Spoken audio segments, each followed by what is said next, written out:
Absolute honour to be able to speak in this King's Speech debate, and it's an absolute privilege to have heard the Chancellor, the first female Chancellor in our history, deliver such a remarkable opening salvo in this debate. I want to say a word not just about the King's Speech itself, but on the strategy behind the King's Speech. Because when the Chancellor and my right honourable friend, the Prime Minister, launched our manifesto, there was a clear ambition at its heart, and that was to ignite a revolution in wealth creation in this country. A revolution in wealth creation, not just for some, but for all. And that strategy was absolutely right, because amongst the worst of our inheritance is the scandal, the moral emergency of the inequality of wealth that now scars our country.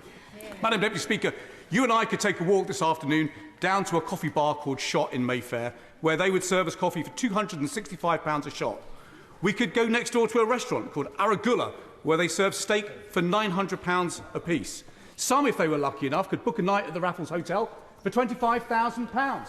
These are extraordinary prices, but not unremarkable in a country that now has the highest level sales of Rolls-Royces, super yachts and private jets. And yet this absurdity of affluence sits alongside a country where we had over 1,000 people die homeless on the last figures, where we have tens of thousands of people who now die from the diseases of poverty, where we have 2.1 million people who can only put food on the table because of the tender mercies of food banks. That is the inequality of wealth that this government has been bequeathed. It is illustrated perhaps best by one figure, that the wealth of the top 1% has grown by 31 times the wealth of everybody else over the last 14 years. That's why my right honourable friend was right to say there has to be a revolution in wealth creation in this country, not just for some, but for all. Now, the measures that my right honourable friend has set out are the right measures. A plan for growth, a plan to devolve economic power out of the paralysis of Westminster and Whitehall down to mayors and local councils, to put alongside that a revolution in planning law and infrastructure law and skills finance. My urge to my friends on the front bench is to maximise the amount of power that is held locally, because it is local people, local leaders who know best how to grow our economy. Now, if we have a growing economy, the key is to then make sure that that growth is fairly shared.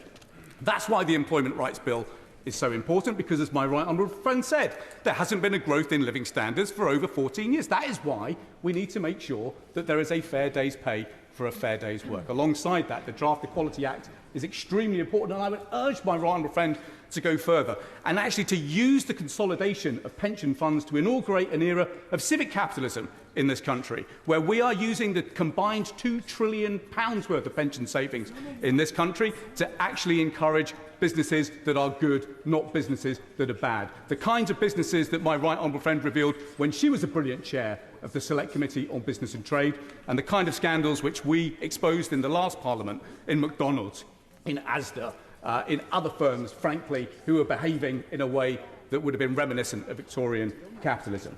Now, once we have begun raising incomes, we must help people build wealth. That is why the changes to the housing market that my right honourable friend proposed are so important. And if we can underpin that, if we can maximise investment into the infrastructure of this country by ensuring that there is a national wealth fund, I would go further. I would actually ask my right honourable friend to look at how we can put together not just the National Wealth Fund, but also the Crown Estate Fund 2, which is set for reform in this bill. We could go a step further and actually review the whole portfolio of investments that are held by the government and indeed by UK government investments. The last government made some pretty strange investments during COVID, including, I understand, shares in Bolton Wanderers, shares in a bespoke boutique whisky company, and it is even said in some newspapers, shares in a strange firm which organises international sex parties called Killing Kittens.